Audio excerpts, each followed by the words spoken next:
Good morning, friends. I welcome you to my YouTube channel UGC Net Concept.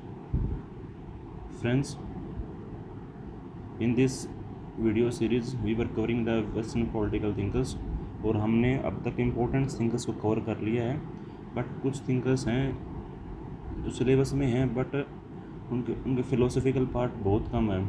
तो हम एक video के अंदर दो तीन थिंकर्स को कवर कर रहे हैं। अभी हमने लास्ट वीडियो में भी 3 थिंकर्स को कवर किया and in this video we will try to learn 3 important thinker of Western in a single video. Before start this video, I would like to request you that please like the videos if you think it is useful for you. Share it with your friends and subscribe my channel. Okay, let's start. Today's thinker is Robert Mitchell. Friends, Robert Mitchell is known for his theory of iron law of oligarchy. Iron law of oligarchy in his book Political Parties, एक book लिखी थी उन्होंने 1911 में। उसमें इसको describe किया है कि what is iron law of oligarchy, क्या होता है। हम आगे देखेंगे कि ओलिगार्की होता क्या है। ये एक जर्मन थे but he spend is much of his time in Italy and ये वहाँ इटली में रहते हुए कुछ इंपॉर्टेंट एलाइट थिंकर थे इटली के, मोस्का एंड पैरेटो को हमने लास्ट में कवर किया। मोस्का को हम नेक्स्ट वीडियोज में कवर करेंगे। ये उनके कॉन्टेक्ट में आए। इनका कहना था कि हम कोई भी जब डेमोक्रेटिक गवर्नमेंट होती है, डेमोक्रेसी होती है, हम वहाँ पे एक पॉलिटिकल ऑर्गेनाइजेशन बनाते हैं कि कोई भी पार्टी बनाते हैं, कोई पॉलिटिकल ऑर्गेनाइजेशन बनाया जाता है। और जब भी कोई पॉलिटिकल ऑर्गेनाइजेशन बन जाता है ये एक ओलिगार्की को जन्म देता है। ओलिगार्की क्या होती है कि एक पर्टिकुलर ग्रुप ऑफ पीपल होते हैं, एक एलाइट क्लास बन जाती है। वो एलाइट क्लास लोगों जो कॉमन पीपल से एक अलग हो जाती है और अलग सोचती है और अपने बेनिफिट के लिए काम करती है। अब पॉलिटिकल पार्टी कोई भी आ जाए लेकिन वो है ना उस क्लास के बारे में काम करती है, अपने लोगों के बारे में काम करती है। तो एक ओलिगार्की है, एक समूह है, कुछ लोगों का ग्रुप है, वो एक ओलिगार्की होता है। जब ये कहता है जब ऑर्गेनाइजेशन कोई भी पॉलिटिकल ऑर्गेनाइजेशन सरकार में आने के बाद जब वो बड़ा होता है धीरे धीरे, तो उसमें एक मैनेजमेंट की ज़रूरत पड़ती है। एक मैनेजमेंट होना चाहिए, नहीं तो उसको कंट्रोल करना बहुत मुश्किल हो जाता है, इस कॉम्प्लेक्स हो जाता है। तो रिस्पॉन्सिबिलिटी को फिर डिवाइड किया जाता है। रिस्पॉन्सिबिलिटी गेट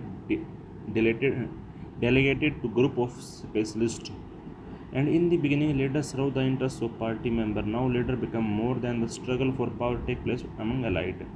स्टार्ट में इसे कहने का मतलब ये है, कोई भी डेमोक्रेसी होती है तो धीरे धीरे क्या होता है कि उसमें पॉलिटिकल पार्टी बनेगी। तो जब दी पॉलिटिकल पार्टी बड़ी होगी, ज़्यादा लोग जुड़ते जाएंगे तो पार्टी बड़ी हो जाएगी, तो उसको मैनेज करने के लिए कुछ लोगों को कुछ पावर दी जाएंगी। वो जब पावर दी जाएंगी तो फिर वो लोग अपने शुरू में स्टार्टिंग में तो वो अपने पार्टी के इंटरेस्ट के लिए काम करेंगे, लेकिन लास्ट में फिर वो अपने लिए काम करने लग जाते हैं। फिर ऐसे होते हैं, उनमें स्ट्रगल हो जाती है, सबको बेनिफिट दिखने लग जाता है उस पोस्ट पे, तो सब फिर स्ट्रगल हो जाती है अमंग द पीपल। तो आयरन लॉ ऑफ ओलिगार्की का यही मतलब है कि डेमोक्रेसी बनती है तो ये ओलिगार्की क्यों बनती है। तो उसने ये एक गोल्डन रूल है कि जब डेमोक्रेसी में वो ओलिगार्की क्यों बनती है, तो उसने बताया कि पॉलिटिकल पार्टी बनती है, पॉलिटिकल पार्टी बनेगी तो उसकी मैनेजमेंट को कंट्रोल करने के लिए कुछ पावर्स डेलीगेट की जाएंगी, फिर लोगों के बीच में स्ट्रगल होगी उस पावर को लेने के लिए। इस टाइप में कुछ एक ओलिगार्की बनती जाती है। He tells that democracy requires organisation and organisation requires oligarchy. तो ये एक आयरन लॉ ऑफ ओलिगार्की है। ये रॉबर्ट मिचेल का कॉन्सेप्ट है। नेक्स्ट जो अपने थिंकर हैं वो हैं Frantz Fanon. Franz Fanon he was born in 1925 in French Caribbean island of the Martinique. एक फ्रेंच आइलैंड था, कैरिबियन आइलैंड था मार्टिनिक्यू का। इसकी मेजर थीम्स क्या थी? मेजर थीम थे इसका रेसिज्म के लिए। ये रेसिज्म के लिए ये मतलब इसने बहुत फोकस किया। यू कैन से एक रैशनल थिंकर है ये। It affects and how it can be overcome relationship between racism and the colonialism.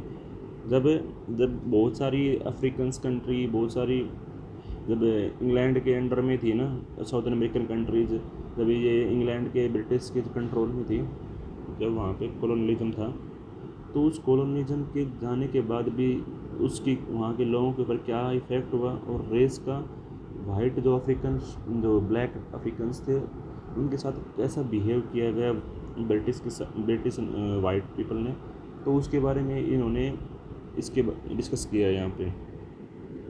इस इम्पोर्टेंट वर्क हैं, 3 इम्पोर्टेंट वर्क हैं, वेरी इंपॉर्टेंट है एग्जाम पॉइंट ऑफ व्यू के लिए, और इम्पोर्टेंट थ्योरी हैं। Black face and white mask, ये book अक्सर पूछी जाती है एग्जाम में। 1952 black face and white mask, किसने लिखी? Frantz Fanon. The rise of the earth 1967 and dying colonialism 1970। 3 books हैं, बहुत इंपॉर्टेंट हैं एग्जाम के लिए। आगे बढ़ते हैं। Black face and white mask के बारे में थोड़ा देख लेते हैं, क्या बताया इसके बारे में। ये शो करती है कि black and white people in the colonial situation में उनकी क्या पोजीशन थी। कॉलोनाइज पीपल को ये माना जाता था कि कॉलोनाइज पीपल थे वो ये बिलीव करते थे कि जो वाइट जो रिप्रेजेंट करते हैं ना, वो ये रिप्रेजेंट करते हैं, white represent civilisation everything that is good. जो भी कुछ अच्छा काम होगा वो वाइट लोग करेंगे, एंड वाइट पीपल की जो एक जो वो थी वो सिविलाइजेशन को शो करती थी कि ये सिविलाइज्ड पीपल हैं। They have manners, they know कि सही क्या है गलत क्या है, वो उनको जीना आता है, वो इंसान की तरह जी सकते हैं, और वो जो भी करते हैं, जो भी डिसीजन लेते हैं, वो अच्छा डिसीजन लेते हैं। ये वाइट पीपल्स को बारे में एक बिलीफ सिस्टम था वहाँ पे उस टाइम पे, जहाँ भी जो भी कंट्रीज़ कॉलोनाइज थी, कोई फ्रांस की कॉलोनाइज थी या कोई ब्रिटिश की कॉलोनाइज थी, कोई पुर्तगालीज की कॉलोनाइज थी, जिसकी भी जो कॉलोनीज थी। अब ब्लैक क्या रिप्रेजेंट करता था कि everything that is bad is uncivilised. जो भी बुरा है, जो भी ब्लैक है, जो भी इंसान, जो भी इंडिविजुअल, जो भी particular race caste who is black, he was considered that is bad or uncivilized, they are not good। वो लोग अच्छा नहीं कर सकते हैं, वो सिविलाइज्ड नहीं है, उनके पास अपना कुछ सोचने का दिमाग नहीं है, तो उनको अनसिविलाइज समझा जाता था। इस चीज़ को ब्लैक ने है ना अपने कलर को अपने साथ में डिस्पाइस कर लिया, and they adopt white manners and behaviour. तो उन लोगों ने अपनी जो वहाँ की सिविलाइजेशन थी, वहाँ कल्चर था, उनको छोड़ के अपने जो वाइट लोगों के मैनर्स एंड बिहेवियर को अडोप्ट करना चालू कर दिया। Black lose their identity and treated as inferior. अब उन्होंने अपनी आइडेंटिटी को लूज कर दिया, क्योंकि ब्लैक पीपल की अपनी सिविलाइजेशन थी, अपने कल्चर्स थे, अपने मैनर्स थे, अपने बिहेवियर था, अपनी टेक्निक थी, एक वो ब्रीड अलग थी। अब now breed has change, they are hybrid. जो black people and white mask का जो बुक था उसने इसमें यही डिस्कस किया था। एंड नेक्स्ट इस बुक थी द रेस्ट ऑफ द अर्थ। इसने रेस्ट ऑफ द अर्थ में भी इसने रेसिज्म के बारे में ही बात की है, लेकिन उसमें इसने बताया कि इंडिपेंडेंस जब कॉलोनीज हो गई थी, अफ्रीकन कॉलोनीज, तो वो भी सही नहीं हुआ था, वो fully independent. No government has changed, British left the countries and the power was already transferred to the local people, but still they were slave, they were fully independent नहीं थे पीपल वहाँ के, क्योंकि जो पावर थी ना वो shift हो गई थी वाइट कैपिटलिस्ट से ब्लैक कैपिटलिस्ट के पास में। अभी भी जो आम आदमी था, जो कॉमन पीपल थे, दे वर स्टिल स्लेव। सिर्फ पावर है ना कुछ लोगों से, वहाँ से ब्रिटिश जो कैपिटलिस्ट थे उन्होंने पावर वहाँ के जो ब्लैक कैपिटलिस्ट थे उनको पावर शिफ्ट कर दी थी। जो exploitation continue under the black capitalist and the true power comes through the revolution. इसने बताया कि जो रियल पावर अभी आई नहीं थी, मतलब ब्रिटिश ने गवर्नमेंट वहाँ के देश को छोड़ दिया, इसका मतलब यह नहीं था कि वहाँ पे पावर लोगों को फ्रीडम मिल गया, नहीं, फ्रीडम अभी लोगों को मिला नहीं था, and revolution was needed for this. And next thinker है T.H. Green, Thomas hill green. He was the leading philosopher of British idealism. He is also regarded as a conservative communitarian thinker। ये याद रखना कि British idealism के philosopher को as a leader माना जाता है उनको। उनके मेजर वर्क थे, he wrote a long introduction to David Hume. Treatise of human nature.